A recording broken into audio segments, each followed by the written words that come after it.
I'm Jennifer Sangalang, entertainment reporter for Florida Today, and today we're at Universal Orlando's new water theme park, Volcano Bay.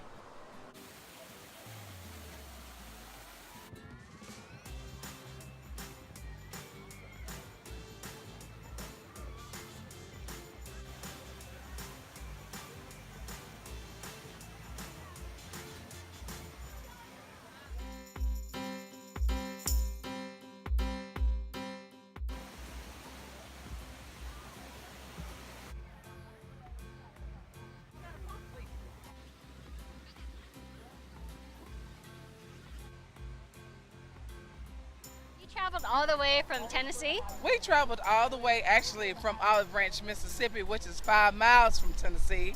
Well, we're water park connoisseurs. We love water parks. We go everywhere, all over the world. And this water park is up to date. The technology is really great. You can really feel the park. It is right on the street, but you would never know that it's on the street because it feels like you're in Hawaii. All the food is catered to Hawaii. It's just so beautiful. It's a tropical paradise here. For more information on Volcano Bay, visit floridatoday.com. Reporting for Florida Today, I'm Jennifer Sangalang.